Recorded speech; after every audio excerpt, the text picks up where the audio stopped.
इसलिए भक्तन के अपराध से डरपो, ऐसा वाणी जी में लिखा है। बहुत जन्मों का पुण्य और साधन, 1 मिनट में किसी महाभागवत की निंदा कर दी, वो सब नष्ट हो जाएंगे। फिर क्या होगा?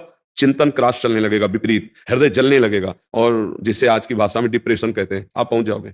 परमार्थ की तो बात जाने दो, स्वार्थ लायक भी बुद्धि नहीं रहती है, वो पति रहते हो, चिड़चिड़ा स्वभाव हो जाना, भगवान के प्रति अश्रद्धा हो जाना, ये सब अपराध के लक्षण है। जैसे लोग भगवान की निंदा करते हैं ना, वो पाप किए हैं, वो ऐसे अपराध किए कि उनकी बुद्धि ये स्वीकार ही नहीं कर सकती कि भगवान है। अगर स्वीकार कर ले तो मंगल शुरू हो जाए।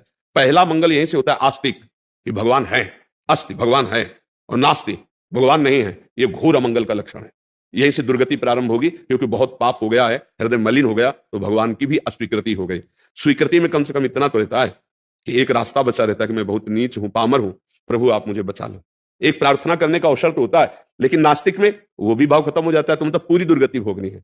लोग हर हर महादेव बोलते हैं, हाथ ऊपर उठाकर बोलते हैं, महाराज जी इसका क्या मतलब? हाथ देखो, हाथ उठा करके तो अपने आराध्य देव का सबको हम बोलते हैं जय जय श्री राधे।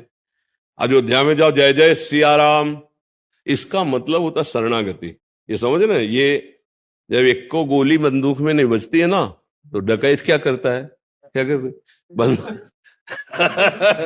हाँ सर मार ला ले ये है ना, जिसे हम शास्त्रीय भाषा में शरणागति कहते हैं, उसे आप अंग्रेजी सरेंडर, सलेंडर की सरेंडर क्योंकि हमें अंग्रेजी ले आती, सरेंडर। हाँ, अब एक को गोली नहीं रह गई, तो अब समझा के सामने से, तो इसलिए तो ये मन, ये बुद्धि, ये चित्त, ये अहंकार में को सामर्थ्य नहीं रह गई प्रभु।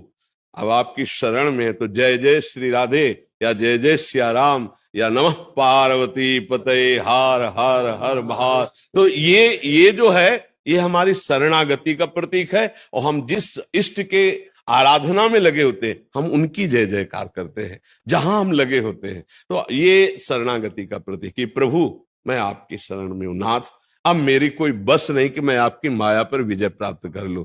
जो कष्टों से डरता है ना, वो कुछ भी नहीं कर सकता। एक किसान जब खेती करता है ना, तो जिस सर्दी में तुम निकलना भी नहीं चाहते रजाई से, उस सर्दी में तो पानी लगाता है, पूरी रात भर ठंडी में पानी लगाता है। राष्ट्र सैनिक है, जहां 5 मिनट नहीं खड़े हो सकते, वहां बर्फ में खड़े होकर ड्यूटी दे रहे होते हैं। चाहे देशभक्ति हो, चाहे भगवान की भक्ति हो, चाहे किसी भी मार्ग में हो, जो ये सोचते हैं कि मुझे कष्ट ना पड़े और मैं सुखपूर्वक परम पद में पहुंच जाऊं, तो मुझे लगता है ये कायरता उसको परम पद क्या, उसको खड़े होने की भी सामर्थ्य छीन लेगी। सुख की लालसा वाला ही दुख को भोगता है। सुख की लालसा का त्याग कर दे तो दुख नाम की चीज उसके सामने टिकी नहीं सकती।